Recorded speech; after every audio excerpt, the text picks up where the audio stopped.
토기장이 비유입니다. 예레미야 18장 오늘 또 성경 말씀을 앞에 나아갑니다. 제목이 여기 18장은 돌아갔네요. 토기장이의 비유입니다. 토기장이의 비유. 예레미야 18장.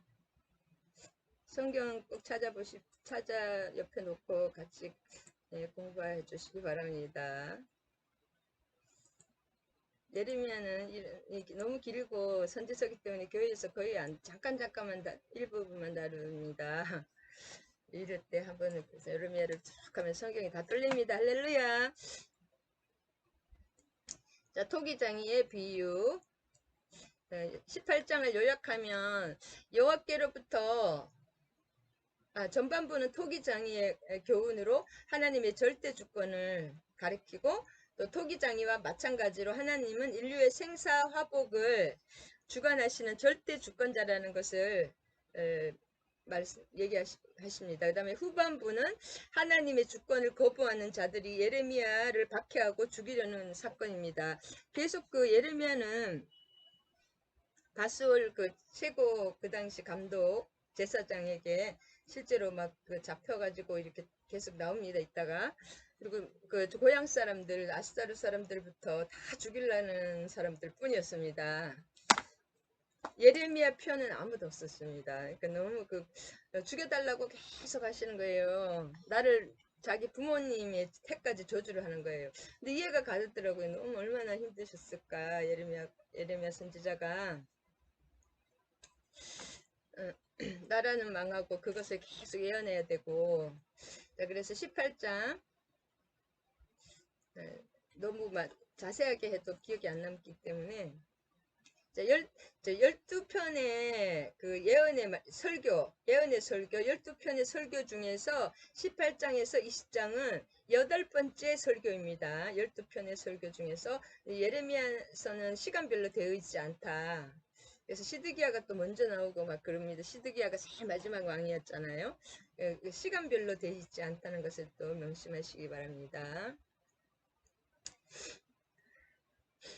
1절에서 8절은 뭐냐면 토기장이의 교훈으로 하나님의 구속 역사가 하나님의 주권 사역입니다. 지금 하나님은 면면이 지금까지 우리 앞으로 또 계속 하나님의 우리를 구원하시는 예수 그리스도를 보내셔서 이제 지금 성령님으로 구원하시는 그런 구속의 역사입니다. 하나님의 모든 역사는 하나님의 주권적인 사역임을 가르쳐 줍니다. 우리의 노력은 1도 들어가지 않는다.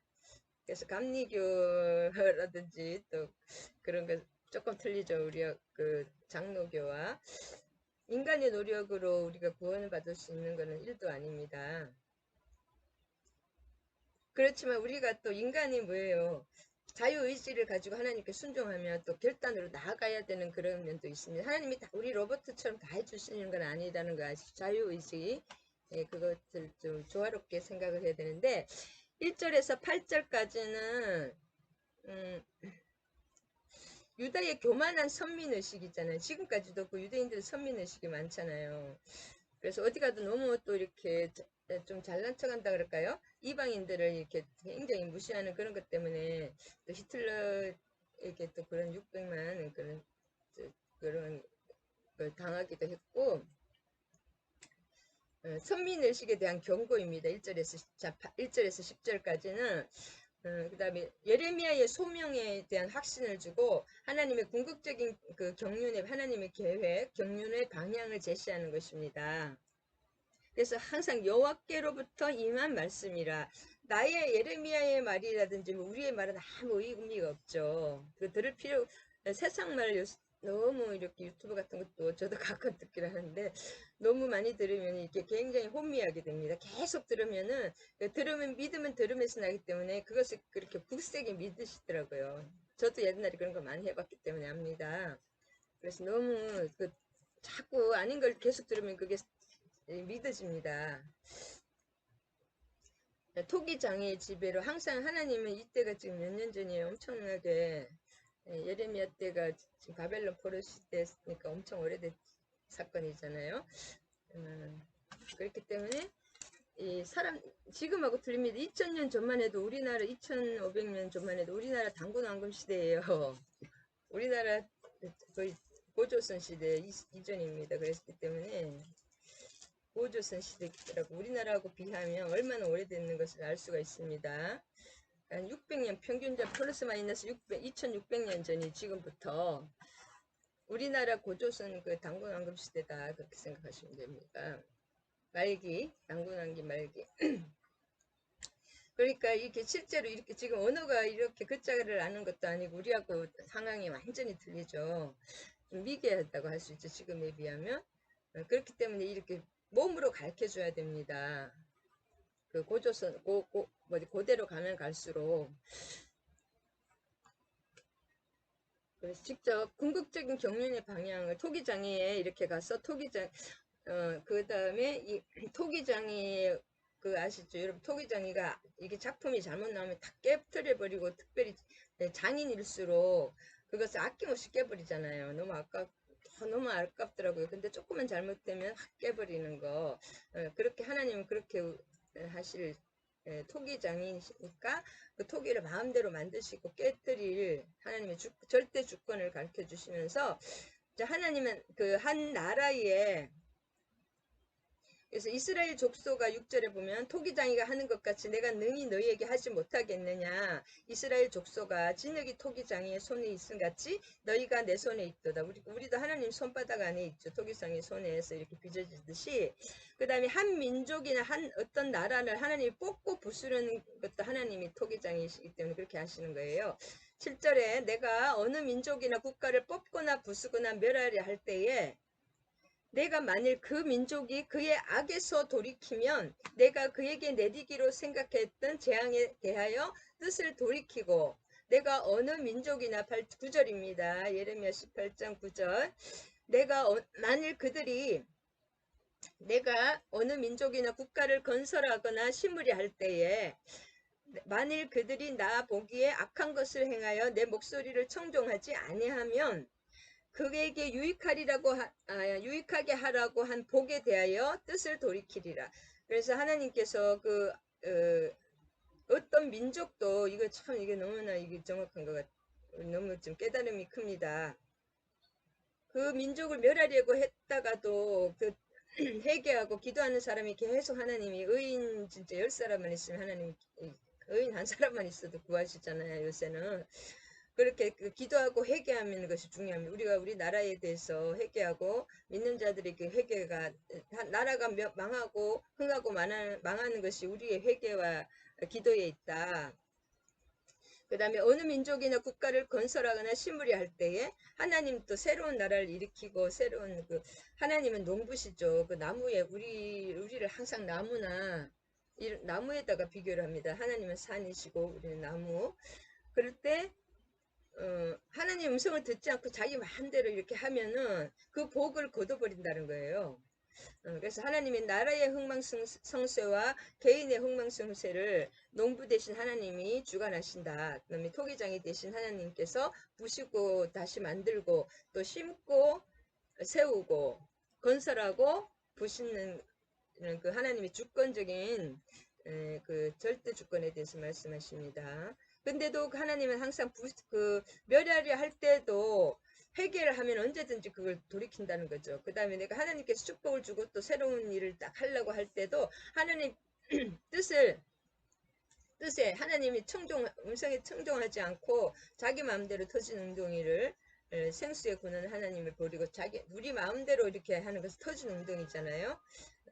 아까 요즘 계속 그 말씀이 생각나더라고요. 하나님께서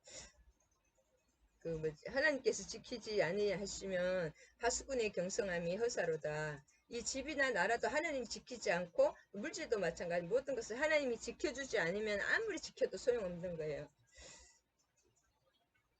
그래서 왜 그렇게 되냐.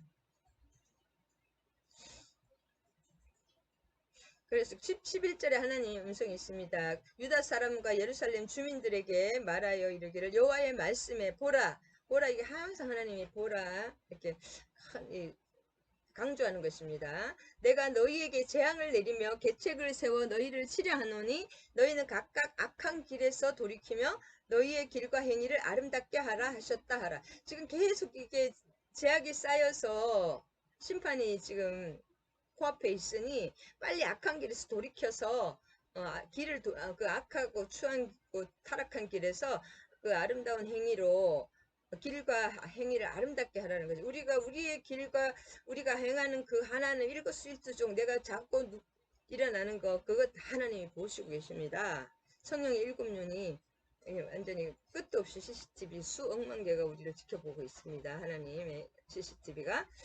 그래서 그 행위를 바르게 해야 됩니다. 그러나 그들이 말하기를 이는 헛되니 우리는 우리 계획대로 행하며 우리는 각기 악한 마음이 완악한 대로 행하리라 하느니라. 근데 이 헛되니 하나님 말씀이 헛되다는 거죠. 하나님은 이 말씀을 안 듣는 것까지도 다 아십니다. 그래서 사람의 마음이 심히 부패한 것이 사람의 마음이니 그 마음에서 그 사람의 마음이 가장 부패한 거죠. 그래서 말씀으로 마음을 어저께도 제가 묵상하면서 그 말씀이 깨닫게 되더라고요. 마음을 돌이키는 것이 그 축복의 그 마음을 지키는 것이 무릇 지킬 만한 것보다 내 마음을 지키라 생명의 근원이 이에서 남이라 자문 말씀이 있잖아요. 그러니까 그 하나님이 천국은 어디 여기 있다 저기 있다 말하지 못하니 너희 마음에 있느니라 심령에 있느니라 말씀하셨죠. 내가 마음을 지키는 것이 천국을 지키고 축복을 지키고 생명을 지키는 것이다. 심하게 말하면 이제 그 과장돼서 어떤 사람이 도둑질하고 아니면은 뭘 나쁜 짓 하고 마음을 먹으면은 그 마음이 벌써 죽음으로 가는 거잖아요. 자기는 그 어리석음에. 그래서 마음이 참 그 지혜로운다는 것은 하나님의 뜻을 아는 것이 제일 지혜로운 것 같아요. 여호와를 경외하는 것이 지혜의 근본이라 자문 말씀이 있잖아요. 우리 고등학교 때 그 그 학교 교훈이었는데 그래서 진짜 우리 친구들이 서울대 엄청 많이 갔어요. 한 반에 7명씩 갔어요. 지금 오래전 얘기 신문에도 많이 나오고 했는데 그 성경만 가르쳤거든요. 고3 때 공부는 안 하고 그 윤리 시간 이럴 때 우리 약간 이렇게 장애인 선생님이 있었어요. 그 윤리 선생님이 항상 성경을 가르치는 거예요. 내일 모레 이제 그 고3 입시 시험 치는데 그 성경 말씀 계속 그 윤리 시간에 참 저도 짜증이 좀 날라고 했는데 하나님의 말씀이 가면 굉장히 지혜로워지는 것 같습니다. 믿음이 없는 사람들도 그래도 저도 그래서 공부를 하나도 안 했는데 그래도 생각보다는 저 좋은 대학을 보내주셨었거든요. 시골에서. 그래서 우리 반에도 서울대가 7명 서울대 갔거든요. 네 반에서 27명이 서울대를 가는데 그 비결이 뭐냐? 성경 말씀이었다. 말씀을 읽으면 이게 모든 것이 하늘과 땅의 이런 기본을 알기 때문에 그런지 하여튼 머리가 좋아지는 것 같아요. 또 기도도 많이 하시고 교장 선생님하고 모든 선생님들이 그래서 하여튼 그랬습니다. 이게 어리석은 것 같아요. 내 생각이 참 어리석다. 생각을 말씀으로 바꾸는 것이 그 종이 한 장 차이. 그러니까 무슨 문제가 있을 때 그것이 악한 일이든 좀 추한 일이든 좀 나에게 고통을 주고 나를 괴롭히는 일이라도 하나님 범사에 감사하라고 하셨잖아요. 감사로 받으면 버릴 것이 없느니라. 이게 왜 나에게 이 일이 왜 왔는가? 이걸 통해서 예수님이라면 하나님의 말씀은 이런 문제에 대해서 어떻게 하기를 원하시는가? 성경을 통전적으로 보면 이 하나님 뜻을 알 수가 있잖아요. 그 다음에 하나님의 그 사랑이고 생명이고 살리는 것이잖아요. 축복하는 거고. 그리고 이 문제에 대해서 예수님이라면 이걸 어떻게 처리하려는가, 어떻게 이 상황에 대해서 말을 할 것인가, 그것이 그 말씀을 대입하는 거예요. 삶으로 말씀이 통과되는 것입니다. 그럴 때 천국이 임합니다. 그래서 이 마음을 끝까지 돌이키지 못했잖아요. 이스라엘이. 하나님이 지금 계속 따라다니면서 하나님의 사랑입니다. 예레미야를 통해서 예레미야는 얼마나 괴롭습니까? 하나님은 눈물 흘리고 계시잖아요. 예레미야가 차라리 저를 죽여주시고 나를 태어나게 한 나의 생일을 저주하고 나를 태어나게 한 어머니의 태를 저주하고 나를 죽게 하시고 우리 아버지를 나를 태어나게 한 그 모든 것을 저주하기까지 그렇게 고통스럽잖아요. 그것이 하나님의 마음입니다. 예레미야도 참 오늘 너무 참 안타까워.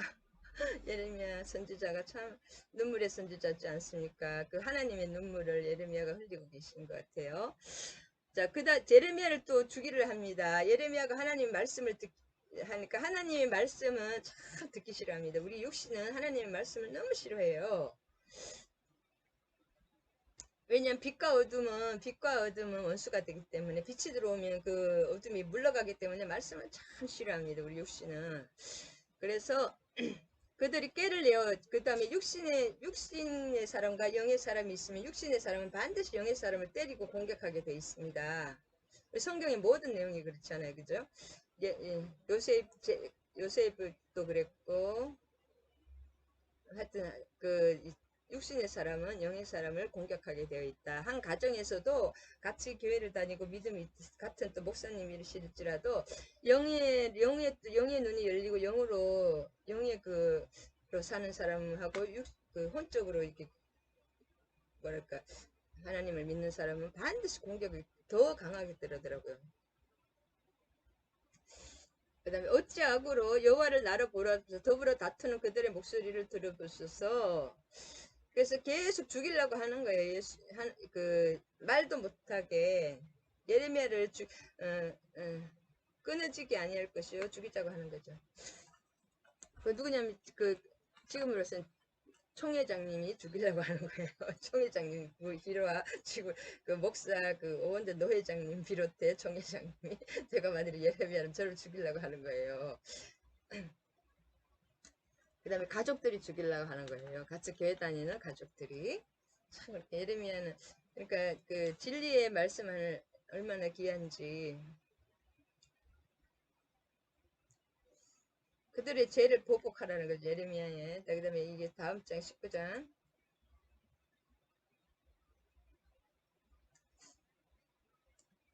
다 비슷비슷한 내용입니다. 19장은 요약합니다. 18장을 다시 한 번 더 해야 되나요? 18장 한 번 더 썸머리. 자, 한 번 더 복습이 제일 중요합니다. 18장 이제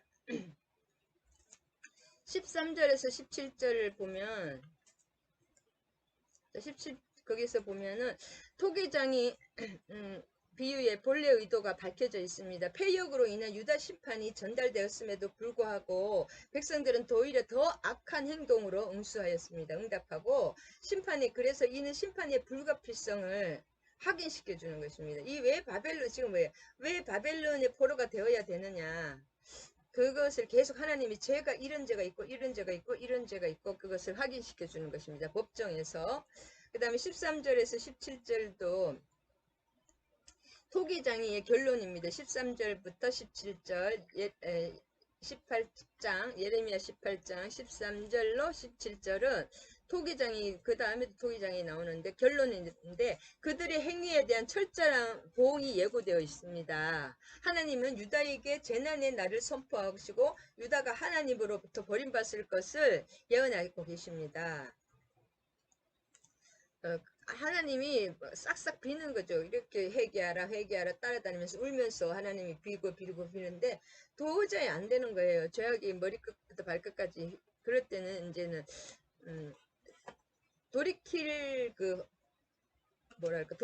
소망이 없을 때는 하나님이 가차없이 심판하십니다. 하나님은 사랑의 하나님이시지만 항상 우리를 심판하시는 하나님이 있다는 거 두 가지. 하나님 죄악을 반드시 용서를 하지만 그것을 그 죄를 묻습니다. 영원을 버리지는 않지만 그 죄의 대가 이 세상에 내가 예수 잘 믿는데 만일에 도둑질을 했어. 그럼 감옥 가요 안 가요? 감옥 갑니다. 반드시 죄의 대가는 치러야 됩니다. 그 영혼은 구원하시지만 하나님은 내가 예수의 이름으로 보혈로 해결을 하면 자 그래서 처녀 이스라엘이라는 말은 이스라엘이 하나님의 거룩한 백성으로 독특하게 선택받았다. 거룩하게 하나님을 닮았다. 정결하고 거룩하게 상징하는 그 표현이고 여기 여러 나라 곧 세상 나라에 대조되는 하나님 왕국을 표상하는 말로 여러 나라라는 말이죠. 여러 나라. 처녀라는 표현은 유다의 패역하고 사악하여 가증하게 된 모습을 역설적으로 강조하는 거죠. 이제는 완전히 더러워졌죠. 온갖 우상숭배로 영적인 음란에 반대되는 말이 처녀 이스라엘이란 말입니다. 이 사람 지금 처녀 이스라엘이 아니라 완전히 창녀 이스라엘이 돼버린 거죠. 바벨론의 영적인 음란을 했기 때문에 바벨론이 아니라 뭐지? 아세라, 바알과 아세라. 자, 18절로 23절에 보면 예레미야를 죽이려고 하는 백성들의 음모와 예레미야의 반응이 잘 나타나 있습니다. 예레미야의 예언은 백성들은 들으려고는 하지 않고 오히려 그를 조롱하고 박해하고 생명까지도 해치려고 합니다. 이에 대해서 예레미야는 저주스러운 내용으로 하나님께 이 사람들을 저주하고 벌을 달라고 탄원하고 있습니다. 이 탄원은 저도 참, 아니 그래 예수님은 다 용서해야 되는데 예레미야는 막 자녀까지 죽이고 어쩌고저쩌고 그렇게 하시는 거 보니까 이해가 좀 그랬는데, 개인적인 보복 감정이 아니라 하나님의 심정을 닮은, 하나님이 이렇게 생각하시는 하나님의 심정을 똑같이 표현하신 것이다. 하나님의 뜻에 대한 온전한 헌신이 그가 하나님과 같은 입장에서 의분을 가지게 되는 것입니다. 아멘. 자, 그 내용 이거 이제 19장으로 넘어갑니다. 자, 19장을 요약하면 원래 이게 다 원래는 장수 이런 게 없고 그냥 12편의 설교로 되어 있습니다. 지금 몇째 8번째 그 설교입니다. 하나입니다. 지금 20장까지. 19장을 요약하면 유다의 임할 심판의 불가피성과 철저성을 깨어진 온기를 통해 교훈합니다. 온기가 깨어지버리면은 쓸 수가 없잖아요. 쓰레기통에 버리는 것을 통해서, 깨어진 온기를 통해서 이제 하나님이 그 온기를 깬다는 거. 그 다음에 예레미야는 여호와께서 예레미야에게 흰놈의 아들의 골짜기에서 온기를 깨뜨리게 하시는 것입니다. 흰놈의 아들의 그 쓰레기장, 거기서 뭐예요? 인신제사를 드리는 곳이죠. 거기다 사당을 크게 세워놨습니다. 인신제사 사당을. 그냥 큰 교회처럼 세워놓은 그렇게 인신제사를 드리는 거예요. 왜? 복받기 위해서. 그 모압 왕하고 똑같죠. 모스 신인가 그 신은 그 인신제사를 드리면 축복을 한다. 가장 소중한 것을 번제로 드리는 거예요. 한마디로. 그렇게 해가지고 지난번에도 그 왕이 저기 왕하에서도 그 이스라엘 왕 누구예요? 이스라엘 모압 왕이 마지막에 안 되니까 성 위에서 자기의 맏아들 그 왕자 왕위를 물려받게 되는 그 아들을 인신제사를 태워서 드리는 거 보죠. 그러면서 이스라엘도 하나님이 완전히 경악을 해서 이스라엘도 돌아가고 그 전쟁이 멈추는 걸 봅니다. 그렇게 끔찍한 그 인신제사를 드리는 그 흰놈의 골짜기다. 흰놈의 아들의 골짜기. 거기서 온기를 그 악이 제일 큰 거예요. 이제 다른 것도 제일 큰 악이 이것이다. 그 자기 자녀를 복받기 위해서 불태워 죽이는 거. 그 골짜기에서 온기를 깨는 것입니다. 그 다음에 이것은 예루살렘과 유다의 파멸이 돌이킬 수 없음을 강조하기 위한 이제 깨지는 것을 이렇게 실제로 행위 예언으로 보여주시는 거죠.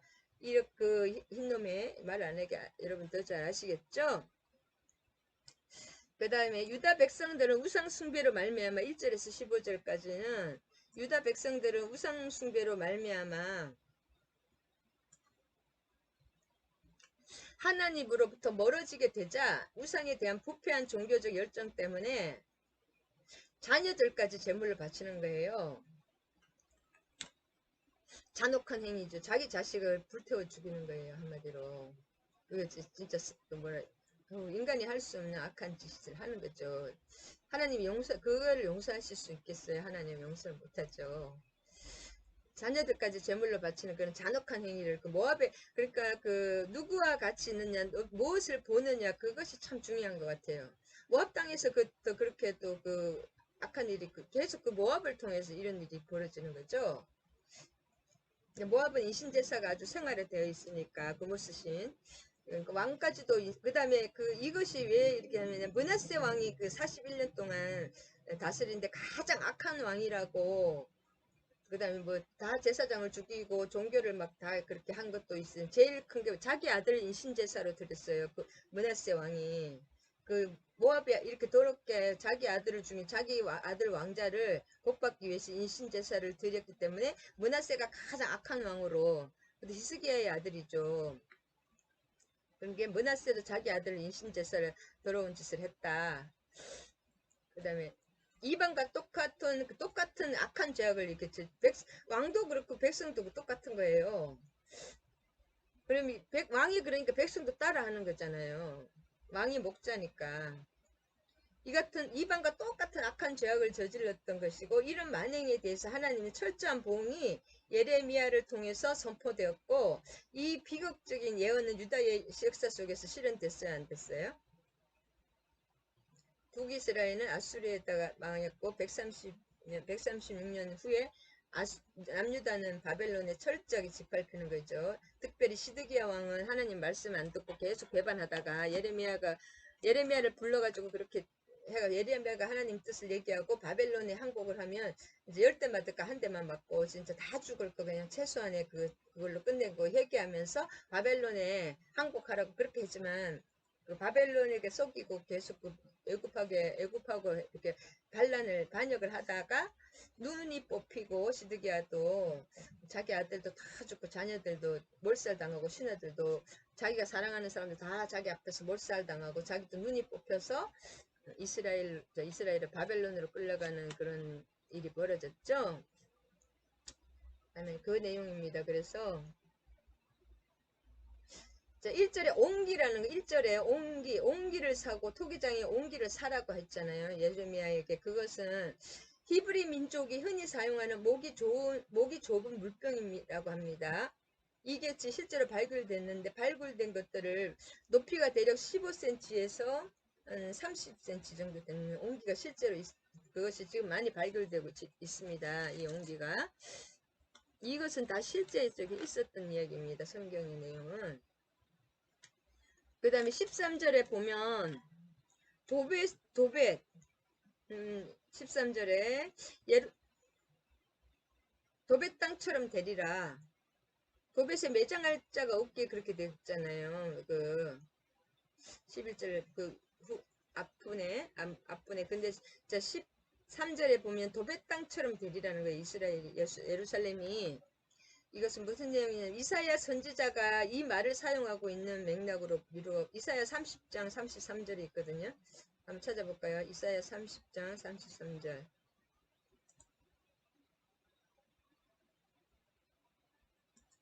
이사야 30장 한 번씩 찾아봐야지 기억에 남지 안 그러면 다 없어집니다. 이사야 30장 33절입니다. 대저 도벳은 이미 세워졌고 또 왕을 위하여 예비된 것이고 깊고 넓게 하였고 거기에 불과 많은 나무가 있은즉 여호와의 호흡이 유황개청 같아서 이를 사르리라. 도벳이 이제 하나님의 불과 유황과 그 옆에 있는 걸 그 나무로 오히려 다 살라버리는 거죠. 그게 지금 이사야하고 예레미야하고 거의 같은 시대인데 예레미야가 조금 더 망하는 조금 후반기죠. 이사야 예레미야는 그 이스라엘의 멸망을 계속 예언했죠. 그 다음에 이사야 선지자가 이 말을 사용하는 것을 보아서 도벳 사람을 제물로 불태우기 만들어 놓은 특별한 구조의 제단을 가리키는 것입니다. 이 도벳의 제단이라는 것은 13절 이거 맞나요? 깨지는 게 19절 맞습니다. 19절 13절 19장 13절 도벳 땅처럼 되게 하리라. 그 후반부에 도벳 땅처럼 되리라 하셨다. 그렇게 다 태워진다는 거, 제물로 태워지는 거예요. 한마디로 자기들이 그렇게 하니까 자기들이 오히려 번제로 태워지는 거죠.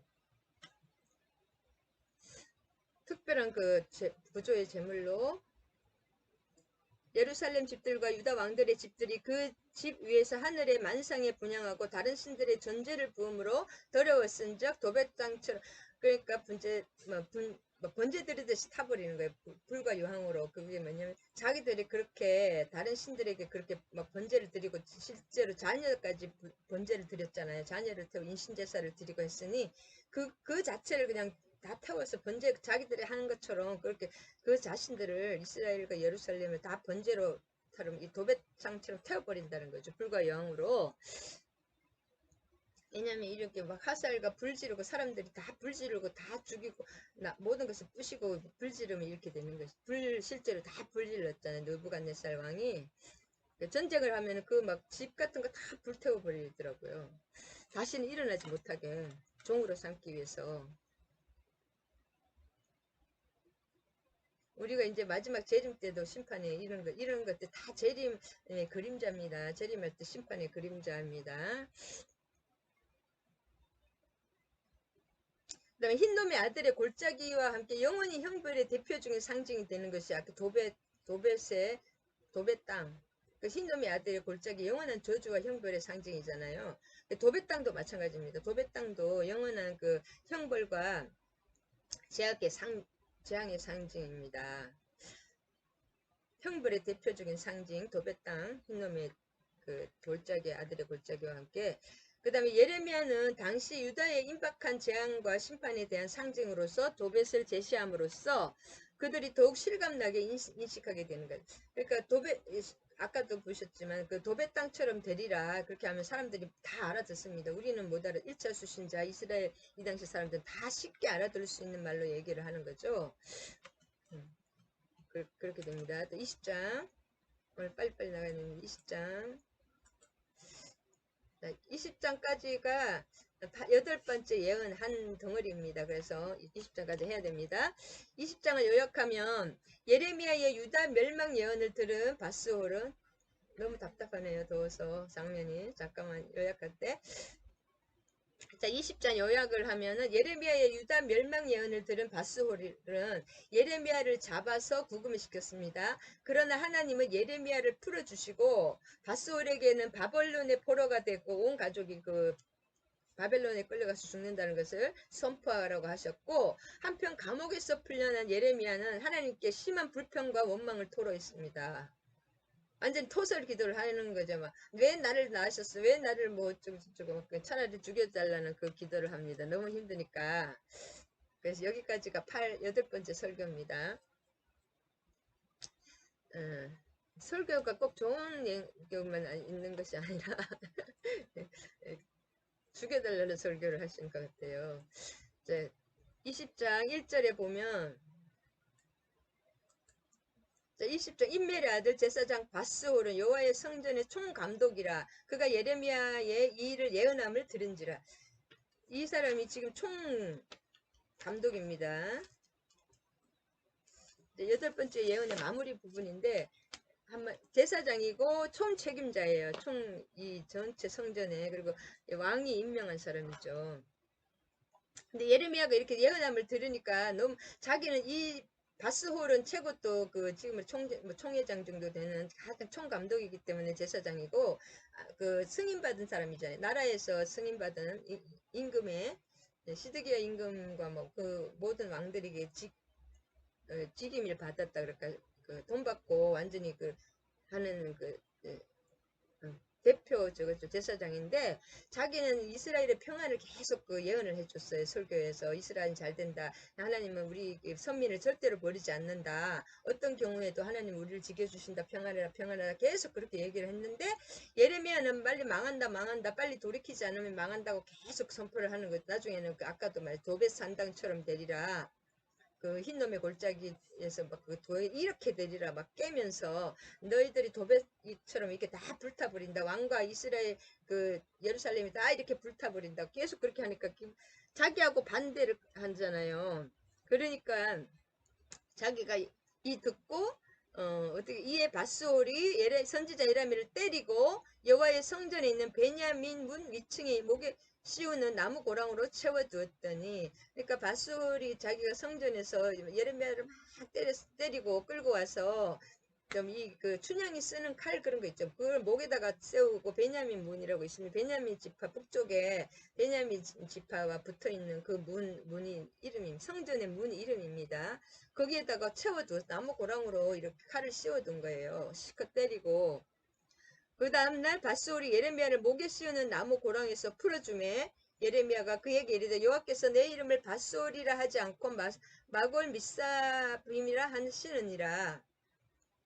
여호와께서 이같이 말씀하시다 보라 내가 너와 내 모든 친구들에게 두려움이 되게 하리니 그들의 원수들을 칼에 엎드려질 것이요 내 눈은 그들을 볼 것이며 내가 온 유다를 바벨론의 왕의 손에 넘기리니 하나님의 말씀이죠. 내가 그들을 사로잡아 바벨론에 옮겨 칼로 죽이리라. 그 다음에 내가 또 이 성읍의 모든 부와 그 모든 소득과 그 모든 귀중품과 왕들의 모든 보물을 그 원수의 손에 넘기리니 그들이 그것을 탈취하여 바벨론으로 가져가리라. 바스오라 너와 내 집에 사는 모든 사람이 포로가 되어서 옮겨지린다는 거죠. 바벨론으로. 거기서 죽어서 묻힐 것이라. 너와 너의 거짓 예언자들은 내 모든 친구들도 그와 같이 하리라. 그 발소울의 모든 친구들과 가족들과 그 친구 예언자, 거짓 예언자들도 다 바벨론에 끌려가서 거기서 죽는다고. 이게 하나님의 음성이죠. 그 제사 예레미야가 말한 게 아니라 여호와께서 말씀하시는 거죠. 그래서 이 밧솔이 이따가 좀 나옵니다. 계속 또 나중에 시드기야 왕이 급하니까 밧솔과 그 밑에 제사장 또 새로운 제사장을 보내서 예레미야에게 물어보죠. 왜냐하면 이 밧솔이 그게 예언이 맞는 줄 알고 계속 막 평안하다 막 그 하는 것을 그대로 하고 악한 짓을 하다가 실제로 쳐들어오고 그렇게 급하니까 2차 포로 하여튼 그 전쟁에 막 들어오는 거 그러니까 급해서 이 밧솔과 또 그 다른 제사장을 보내가지고 예레미야를 불러옵니다. 시드기야가. 근데 이미 늦었죠. 전쟁이 금방 임박해서 딱 쳐들어오기 직전에 부르면 안 되잖아요. 그때야 비로소 예레미야의 말이 맞았다는 것을 눈앞에 이제 칼이 들이닥치니까 그때 알고 그때는 너무 늦은 거예요. 회개과 심판도 때가 있습니다. 너무 그 시간과 때를 놓치면 안 된다. 할렐루야. 자, 그래서 이 내용이고 그렇게 좋은 내용이 아니라 그냥 썸머리 하겠습니다. 그 앞단락에서 기록된 정면적인 도전 때문에 예레미야는 이제 온 나라의 왕부터 시작해서 총감독이 제사장 온 백성 자기 고향 사람들도 망한다 잠시만요. 너무 더워서 망한다 하면 좋아할 사람이 없잖아요. 그리고 귀에 듣기 좋은 말은 참 사람이 듣기 좋습니다. 잘 된다 그런 것도 필요할 때가 있지만 진짜 서실대로 회개하라고 말하는 것이 어떻게 생각하면 더 축복의 설교입니다. 잘못된 것 잘못을 잘못이라고 얘기해 주는 게 참 좋습니다. 그것이 하나님의 뜻이죠. 그래서 뭐 축복한다고 그 설교를 해서 여기 우리 구약에 보면은 잘 된다 기복신앙으로 하는 그 선지자는 다 거짓 신앙이었어요. 너 이걸 돌이키라 진짜 하나님은 지금 돌이킬 게 우리가 너무 많죠. 그 설교가 정확한 하나님의 음성이 맞는 거예요. 그래서 앞단락에 기록된 그 막 온 나라가 도전을 하고 그런 도전 때문에 그 다음에 왜냐면 이 온 나라가 이 나라나 이스라엘과 왕과 이 제사장 밧솔 입장에서는 예레미야가 도전을 하는 거예요. 예레미야가 계속 나라에 뭐랄까 반역을 하는 것처럼 도전으로 느껴지기 때문에 밧솔에게 폭행을 당하고 구금되었습니다. 그 다음에 밧솔은 유다 백성을 대표하는 인물이었습니다. 총감독이고 제사장이고 또 임금이 선출한 그 총감독이죠. 인정을 받은 사람이다. 그래서 이 체포로 된 사건으로 말미암아 이제까지는 간접적으로만 게시되었던 북방의 침략 세력이 바로 바벨론이라는 것을 처음 이제 직접 드러납니다. 바벨론이라는 말이 여기서 처음 나옵니다. 바벨론으로 옮겨 칼로 죽이리라 4절에. 그 당시는 이전에는 바벨론이라는 말이 한 번도 없었는데 그 세력이 바벨론이라는 것을 직접 이제 드러납니다. 4절에. 더 임박한 거죠. 그 다음에 2절에 보면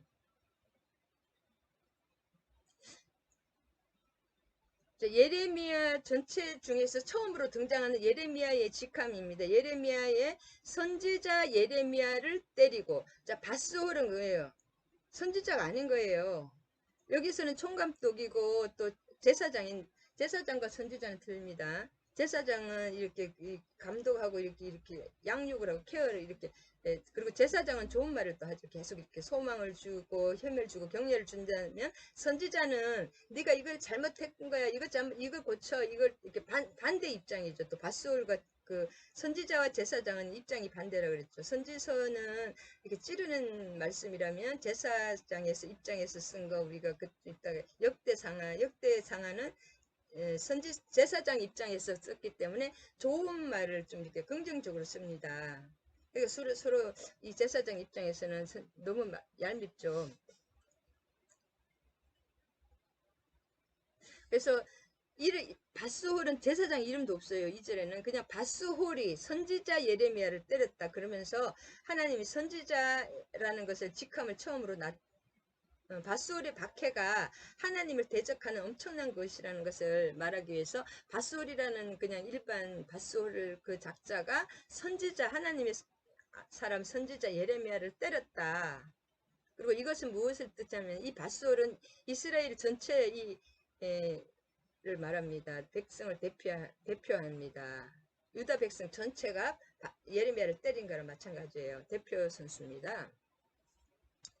그래서 망하는 거죠 또. 그래서 잘못을 깨닫지 못하고 오히려 하나님을 때리는 거예요. 마찬가지로. 하나님을 때리면 자기도 죽죠. 하나님의 대리자니까. 그 다음에 엄청난 이 한마디도 봐도 엄청난 선지자를 때린다. 일반인이. 자, 선지자는 하나님의 입이기 때문에 선지자 건드리면 바로 죽습니다. 지금도 그래요. 지금 하나님 성령이 함께 하시는 분에게 너무 대적하면 이제 죽는 거 우리 많이 보잖아요. 이 목사님들도 갑자기 말을 그렇게 갑자기 돌아가시는 분 많아요. 목사님들 대적하다가 진짜 하나님이 함께 하시는 분 대적하면 가족이라도 죽습니다. 용서할 때가 있는데 진짜 알면서도 대적하고 너무 그렇게 할 때는 성령을 대적하면 안 됩니다. 그럼 7절에서 18절 예레미야가 하나님이 이제 이렇게 다 아시죠? 그렇게 다 된다는 거 아까 그 말씀 그대로고 7절에서 18절은 예레미야가 행복할까요? 지금 너무 괴로울 거 아니에요. 자기 백성이 다 죽는 거잖아요. 어쨌든 자기 가족도 있을 거고 다 친척도 있고 그 백성이 자기 나라인데 예레미야 자신의 고뇌와 갈등 즉 하나님의 소명과 자포자기할 수밖에 없는 현실 사이에서 그래서 깊은 고통을 하나님께 의지하며 기도하는 형태로 서술하고 있는데 예레미야는 예언자의 직무를 수행함으로써 받게 되는 조롱과 또 치욕 때문에 하나님께 대해서 진짜 참남할 정도의 원망과 신성모독에 가까운 불평을 털어놓습니다. 심지어 하나님의 대언자 역할을 더 이상 하지 않으려고 이제 나 못해요 하는 배째요 막 이렇게 완전히 이렇게 막 탁 이렇게 넘어지는 모습이잖아요. 하나님께 그냥 탁 손을 털어버리는 모습. 나 더 이상 이제 나 진짜 못하겠어요. 나 같은 진짜 어떤 사람이 이 역할을 좋아하겠습니까? 그 다음에 심지어 하나님이 이제 더 이상 하지 않는다고 하나님 나 더 이상 못해요. 차라리 죽여달라고 막 그랬고 그러나 성령과 하나님의 역사에 의해서 자기 직분을 계속해서 하지 않을 수 없음을 깨닫습니다. 그래서 이렇게 자꾸 심판의 말을 안 하려고 자기가 그러면 입을 딱 닫으면은 좋잖아요. 그런데 그 말씀이 그 심령 안에서 성령님이 계속 그 막 마음이 불타는 것 같아서 그 말씀을 안 할 수가 없게 하시는 거예요. 그러니까 예레미야의 육적인 고통을 알고 수가 있습니다. 그래서 이거 빨리 하고 자. 내가 7절에 보면 내가 조롱거리가 되면 사람마다 종일토록 나를 조롱하나이다. 내가 조롱받는 건데 하나님을 조롱하는 거잖아요. 선지자를 조롱하는 말할 때마다 판멸과 원멸. 근데 내가 말할 때마다 판멸과 원망을 선포하기 때문에 여호와의 말씀으로 말미암아 내가 종일토록 치욕과 모욕거리가 됩니다.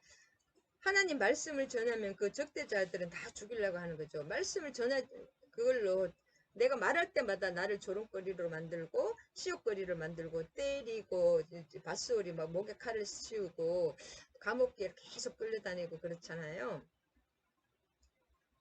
고향에서도 죽이려고 지금 준비하고 있지. 계략을 올무를 다 준비하고 있어. 언제 죽을지도 또 모르는 상황이죠. 우리는 보니까 별거 아니지만 내가 여호와를 선포하지 아니하며 그의 이름으로 말하지 아니하리라 하면 이게 좀 구절이면 참 이게 자기가 말을 안 하면 좀 낫잖아요. 솔직히 말을 딱 그냥 입을 딱 다물려고 하면은 여호와를 선포하지 아니하면 그의 이름으로 말하지 아니하면 어떻게 돼요? 나의 마음이 불붙는 것 같아서 골수에 사무치니 답답하여 견딜 수 없나이다. 마음이 막 불타게 성령님이 하시니까 도저히 이걸 말하지 않을 수가 없지. 또 성령님이 강력하게 역사하시니까 뭐랄까 이런 거 이제 이러지도 못하고 말하면 치욕당하고 조롱당하고 매맞고 말을 안 하면 또 성령님이 불타는 마음을 막 몸이 골수에 사무치가지고 견딜 수가 없게 하시는 거예요. 나는 무리의 비방과 사방이 두려움을 들을 것이다. 그들이 그에게 고소하라 우리도 고소하라 하면이 내 친한부터 내가 실족하기를 기다리며 이제는 옆에 있는 다 친한 사랑하는 그 친구도 이제는 내가 실족하기를 기다려 내가 망하기를 기다리며 유혹을 받게 되면 우리가 그를 이겨 그 원수를 갚자 하나이다. 그가 조금이라도 내가 또 잘못되기를 기다리면 내가 어떤 그렇게 잘못되는 그거를 꼬투리로 삼아서 나를 원수 갚으려고 친구 가장 사랑하는 친구도 그렇게 하고 있어요. 그러나 여호와는 두려운 용사 같으며 함께 하심으로 나를 박해하는 자들이 넘어지고 이기지 못할 것이오며 그들을 지혜롭게 행하지 못함으로 큰 치욕을 당하오리니 그 치욕을 길이 잊지 못할 것이니다. 하나님이 이제 그 갚아준다고 하시는 거죠. 악인을 시험하사 그 폐부와 심장을 보시는 만군의 여호와여 나의 사정을 주께 아뢰었은즉 주께서 그들에게 보복하심을 나에게 보게 하옵소서. 여호와께 노래하라 너희는 여호와를 찬양하라 가난한 자의 생명을 행악자의 손에서 구원하셨습니다. 13절이죠. 20장 13절. 그다음에 14절부터 좀 참 14절부터 이제 진짜 참담한 너무 사람이 힘들면 이게 하나님께 그 시편에도 그렇잖아요. 저 사람의 저 아들을 죽여주시고 저 아들의 하여튼 아들까지 저주해하고 완전히 우리가 생각하지도 못할 그런 말을 토설을 합니다. 근데 하나님 앞에서 이렇게 토설하는 게 굉장히 중요해요. 참고 꾹 참아 놓는 것보다 하나님께 도설하면 하나님 앞에서 거하면서 이런 내 문제가 이렇습니다. 이렇게 악합니다. 내가 이런 문제를 있으면 하나님이 거하면 하나님이 그걸 해결해 줘야 안 되죠. 하나님 앞에 문제를 내놓으면 하나님이 해결해 주십니다. 사람 앞에 해결을 하면 원수진입니다. 큰일 납니다. 또 말을 해도 좋게 해야죠. 기도하면서. 자, 내 생일이 14절입니다. 내 생일이 저주를 받았다면 나의 어머니가 나를 낳은 날이 복이 없었다면 아들을 낳으면 이스라엘은 큰 축복이죠. 아들을 낳고 또 이스라엘에서는 그 독신이란 말이 없습니다. 이 당시 히브리에는 독신이나 혼자 산다는 건 그거는 저주고 있을 생각지도 못하는 일인데 하나님은 이렇게 독신으로 있으라 그랬죠.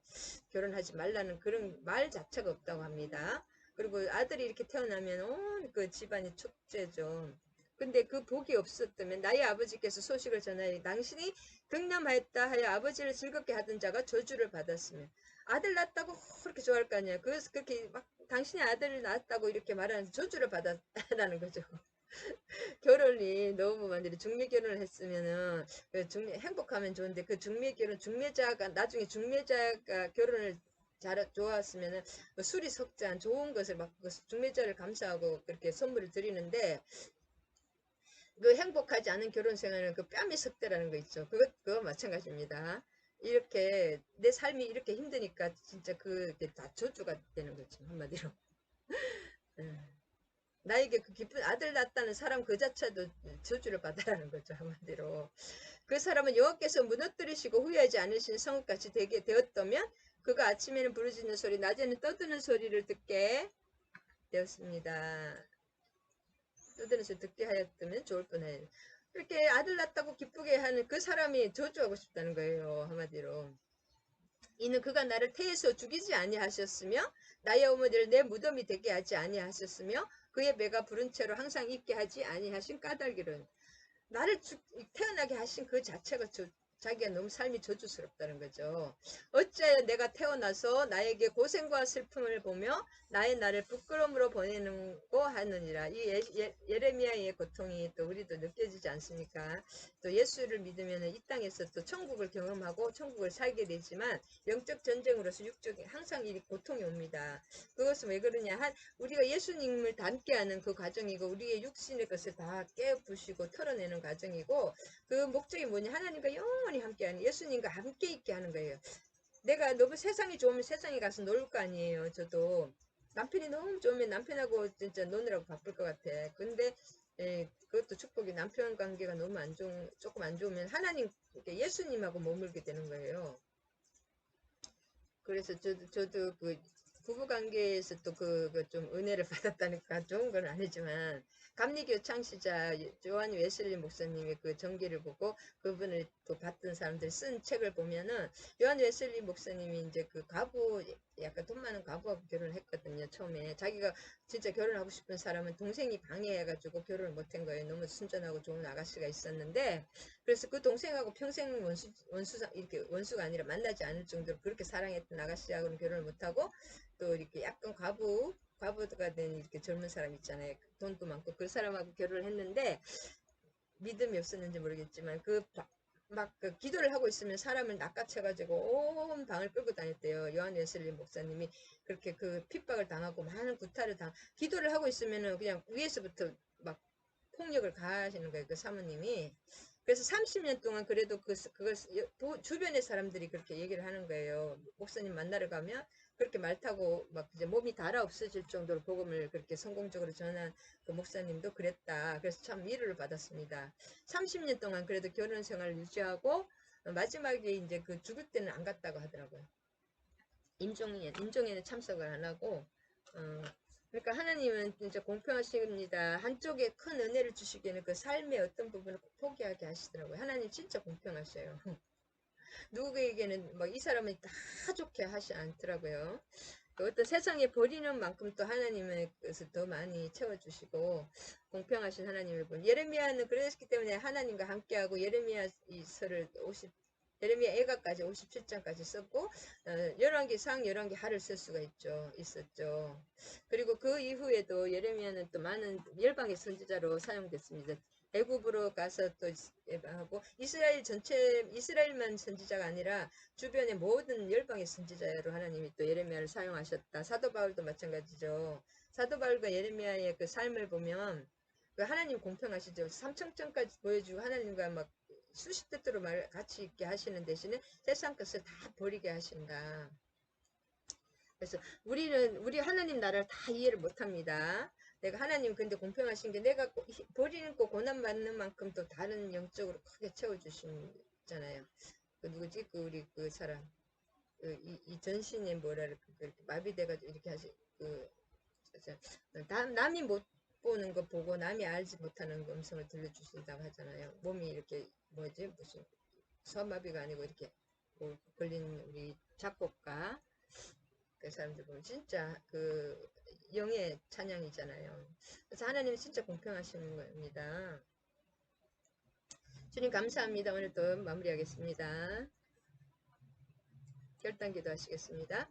하나님 감사합니다. 오늘 또 예레미야 18장, 19장, 20장을 통해서 그 백성의 완악함과 그 인신제사까지 드리는 그 악한 모습을 보았고 또 그 악한 모압과 그 주변의 악한 그 이방 나라의 그 악한 신을 따라서 므낫세 왕과 또 백성들도 인신제사를 드리며 그 추악한 흰놈의 아들의 골짜기에서 인신제사를 드리는 큰 제단을 세워놓고 인신제사를 드리고 그렇게 악한 일을 하고 예레미야를 핍박하고 하나님이 따라다니면서 회개하라 그렇게 끝없이 회개에 눈물을 흘리면서 하나님이 회개를 촉구를 했지만 끝까지 거부하고 1차, 2차, 3차 계속 그것도 1차에 또 2차에 또 3차까지 그 바벨론의 침략에 또 회개하지 않고 오히려 그 예레미야 하나님의 말씀에 거부했고 자기 뜻대로 이 애굽하고 반란을 일으켜서 온 백성이 죽고 자기도 눈이 뽑히고 이 시드기야 그 악한 왕이 또 그렇게 되는 온 나라가 방하는 것을 또 아버지 우리가 봅니다. 그리고 그 나라 그 선지자인 예레미야를 오히려 죽이려고 하는 그것을 통해서 우리의 완악함을 봅니다. 우리 속에 말씀대로 하지 않고 어둠에 머물러 있는 그 두려움 또 죽으면 죽으리라 나가는 그 강하게 하나님 나라를 침노하는 그런 강력하고 담대한 믿음을 주시옵소서. 우리가 강하고 담대하지 않으면은 두려움에서는 이 악한 영을 이길 수가 없다는 것을 또 깨달았습니다. 주님 이 말씀을 통해서 우리의 모습을 보게 하시고 우리 속에 있는 그런 악한 영들을 다 말씀에 빗대어서 내 생각이 있다면 내 생각을 다 잘라서 말씀의 양날검으로 그것을 잘라버리고 하나님 말씀으로 아름다운 성전을 지을 때 이 땅에 아름다운 나에게 그 심령성전 하나님의 보좌가 내 위에 베풀어 있는 그 하늘나라가 온전히 실체화 된다는 것을 깨달았습니다. 모든 말씀 나를 위해 십자가 지시고 부활하시고 보좌 우편에 계시고 함께 하시는 예수 그리스도의 이름 받들어 감사드리며 기도드립니다. 아멘 아멘. 여러분 계속 기도하시기 바랍니다. 자, 주기도문 세 번역으로 주기도문 하심으로써 예배 마치겠습니다. 하늘에 계신 우리 아버지의 이름이 거룩하게 하시며 아버지의 나라가 오게 하시며 아버지의 뜻이 하늘에서와 같이 땅에서도 이루어지게 하소서. 오늘 우리에게 일용할 양식을 주시고 우리가 우리에게 잘못한 사람을 용서하여 준 것 같이 우리 죄를 용서하여 주시고 우리를 시험에 빠지지 않게 하시고 악에서 구하소서. 나라와 권능과 영광이 아버지께 영원히 아버지의 것입니다. 아멘 아멘. 주기도문 했고 축도하심으로써 예배 마치겠습니다. 여러분 계속 오늘도 하나님의 성령과 보혈 뿌리며 성령의 불성각 안에서 모든 가족들을 또 위한 기도 자기 전에 항상 보혈과 성령으로 기도하시기 바랍니다. 자기 전과 아침에 일찍 일어나서 꼭 하나님을 만나기 전에는 사람을 만나지 말라. 아멘. 축도하시겠습니다. 이제는 우리 주 예수 그리스도의 한량없는 은혜와 하나님 아버지의 극진하신 사랑과 성령님 강력한 통치하심과 사랑의 역사하심이 함께하신 우리 모든 성도들의 가정과 자녀와 부모와 또 그 부부 남편과 아내에게 또 함께하신 우리 그분들의 가정에 또 우리 정소희 목사와 그의 가정에 이 나라 이민족에 이제로부터 영원히 함께 하실 것을 축원하옵나이다. 아멘. 할렐루야. 사랑하고 축복합니다. 내일 또 만나요. 할렐루야.